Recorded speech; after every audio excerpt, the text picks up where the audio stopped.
खबर राजधानी लखनऊ से है, जहां सीएम योगी आदित्यनाथ ने प्रेस वार्ता में कहा, आज से विधानमंडल का सत्र प्रारंभ हो रहा है। सदन की कार्यवाही में भाग लेने के लिए सभी आए हुए सदस्यों का स्वागत करता है। यूपी का विधानमंडल देश का सबसे बड़ा विधानमंडल है। स्वाभाविक रूप से यहां पर जनता से जुड़े हुए मुद्दों पर जनप्रतिनिधि चर्चा करते हैं, इसलिए 8 से साढ़े वर्ष का अंदर अनेक उपलब्धियां हासिल की हैं। महत्वपूर्ण को चर्चा का विषय बनाया है। इस बार का सत्र काफी महत्वपूर्ण सत्र है। जनता से जुड़े मुद्दों की 25 करोड़ की आबादी की मंशा को पूर्ण करना है। लखनऊ से ब्यूरो रिपोर्ट। और उसकी चर्चा देश के अंदर भी होती है, देश उसको सराहता है। तमाम राष्ट्रीय और अंतर्राष्ट्रीय संस्थाओं ने उसकी मुक्त कंठ से प्रशंसा की है। उत्तर प्रदेश के परसेप्शन में जमीन आसमान का अंतर आया है, लेकिन उस सब के बावजूद हम स्वागत करेंगे उन सभी प्रस्तावों का जो सदन में चर्चा के लिए आएंगे, जनता से जुड़े हुए होंगे, उत्तर प्रदेश के विकास से जुड़े हुए होंगे, उत्तर प्रदेश के युवाओं से जुड़े होंगे। उन सभी मुद्दों पर चर्चा करने के लिए सरकार तैयार है। सरकार ने अपने कार्यक्रम का हिस्सा भी बनाया है कि इन सब पर जवाब सभी विभाग उसका उपलब्ध कराने के लिए तैयार होंगे, लेकिन एक सार्थक चर्चा हो, नकारात्मकता न आए, न्यूसेंस क्रिएट करके हम लोग जनता के जुड़े हुए मुद्दों पर समय को जाया न करने दें। ये मेरी अपील सभी अपने प्रतिपक्षियों से, प्रतिपक्षी दलों से भी होगी कि वे इन सभी बातों को ध्यान में रख करके अगर सदन में इन मुद्दों पे चर्चा कराएंगे तो एक सार्थक चर्चा भी हो पाएगी, हम किसी निष्कर्ष पर पहुंच पाएंगे। रजिस्ट्री करायो का उत्तर प्रदेश विधानमंडल का सत्र आज से होने जा रहा है। सदन की कार्रवाई में भाग लेने के लिए आए हुए सभी सम्मानित सदस्यों का मैं हृदय से स्वागत करता हूं। उत्तर प्रदेश का विधानमंडल देश के अंदर किसी भी विधानमंडल का सबसे बड़ा विधानमंडल है। स्वाभाविक रूप से यहाँ पर जनता से जुड़े हुए, विकास से जुड़े हुए जिन मुद्दों पर माननीय जनप्रतिनिधिगण चर्चा करते हैं, देश के अंदर वह एक नजीर के रूप में देखी जाती है। पिछले 8 साढ़े 8 वर्ष के अंदर उत्तर प्रदेश विधानमंडल ने अनेक उपलब्धियां हासिल की हैं, अनेक महत्वपूर्ण मुद्दों को चर्चा का विषय बनाया है, जनता से जुड़े हुए मुद्दों पर सार्थक चर्चा को आगे बढ़ाने का काम किया है। और इस बार का सत्र भी काफी महत्वपूर्ण सत्र है।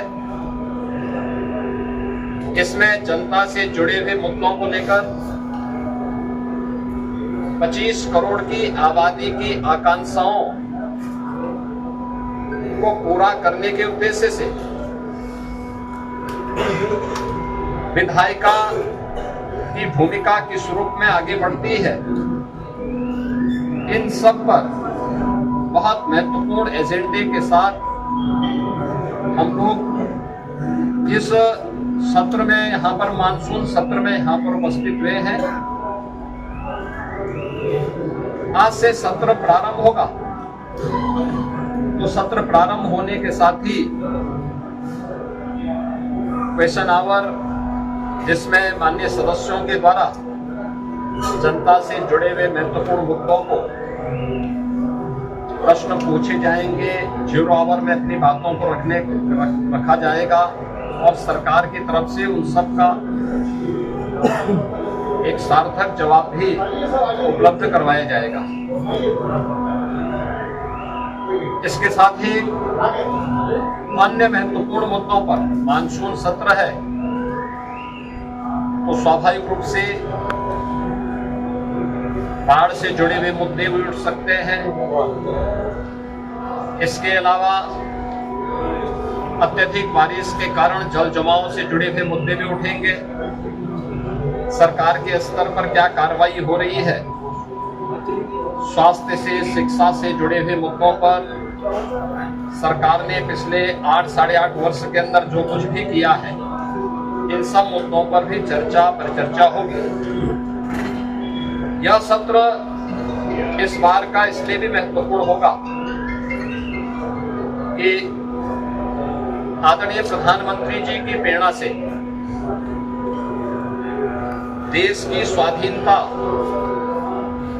दिवस का अमृत काल का यह तीसरा वर्ष है और इस तीसरे वर्ष में यद्यपि प्रधानमंत्री जी ने देश की स्वाधीनता दिवस के अवसर पर पूरे देशवासियों को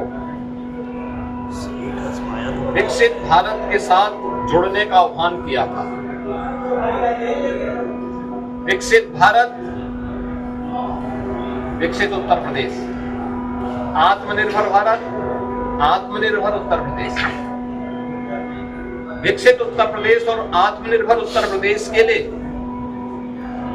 सरकार का और उत्तर प्रदेश वासियों का विजन क्या है, पहली बार देश के किसी सदन में इस मुद्दे पर चर्चा होगी और इसके लिए भी मैं सभी सम्मानित सदस्यों से कल दलीय नेताओं की बैठक में भी इस पे चर्चा हुई थी और दलीय नेताओं की बैठक में भी इस पर बहुत सारे मुद्दों को आगे बढ़ाने के बारे में एक सहमति बनी थी।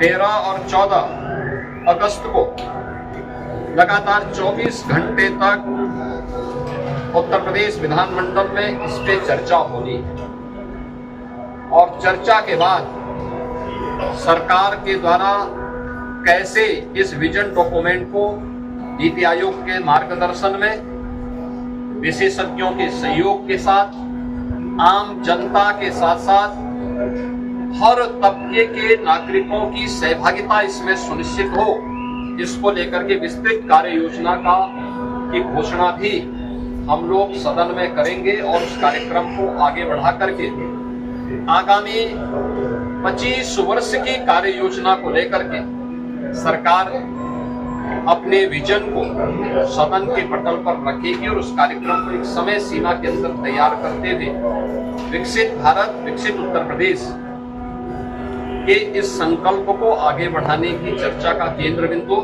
हमारा सदन बनेगा। मेरी अपील होगी कि सरकार ने पिछले 8 वर्ष के अंदर